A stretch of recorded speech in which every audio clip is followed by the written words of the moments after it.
started with a joke. Not a lawsuit, not a royal statement, just a sharp, 30-second punchline from Colin Jost on Saturday Night Live. But before the audience laughter could even fade, the internet was already on fire.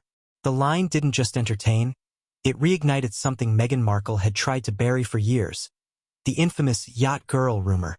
A single resurfaced image, designer swimwear, champagne, luxury yacht.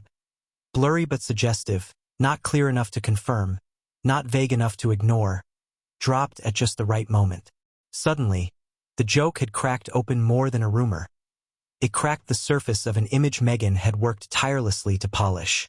For years, she had transformed from a lifestyle blogger to a global advocate, from an actress to royalty, redefining herself through empowerment narratives and high-profile interviews.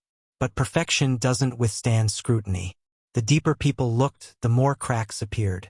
Reddit lit up, TikTok sleuths zoomed in on bracelets, compared jewelry, even analyzed the angle of sunlight in the old photo. What had started as gossip quickly evolved into a digital investigation. Why were so many photos erased? Why did friendships vanish from public record? Why did old interviews contradict the current image? The issue wasn't what Meghan did, it was what she tried so hard to delete. And when her response was silence, no statement, no lawsuit, no subtle Instagram clapback, that silence felt less like strength, more like panic. Hollywood took note. Brands flagged her as a risk. One insider even claimed she was quietly pulled from a major speaking event. Not because of guilt, but because of perception.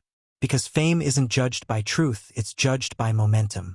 And Meghan's momentum was slipping. The culture didn't just critique her, it began to laugh. Memes, parodies, stitched reels turned her old persona into a running joke. Because in today's world, hate sparks debate, but laughter, that just sticks. One viral comment captured the shift. It's not the yacht photo. It's the fact she pretended to walk on water. And inside the Sussex camp, even loyal defenders have reportedly gone quiet. Not because they've turned against her, but because they don't know what to say anymore. In Hollywood, silence doesn't scream. It erases. One day your name is on the shortlist. The next it's labeled brand inconsistency. Because the question isn't whether Meghan had a messy past. Many celebrities do. The question is why she tried so hard to pretend she didn't. Her story was marketed as a fairy tale. The underdog, the rebel Duchess, the woman who challenged royalty. But now that fairy tale is being audited. And in the age of the internet, truth doesn't need proof. It just needs attention. Once you become a meme, you're no longer writing your story. You're just reacting to everyone else's version of it. So the real question isn't, did it happen? It's, why was she so desperate to make us think it didn't? Because the joke, that was just the beginning.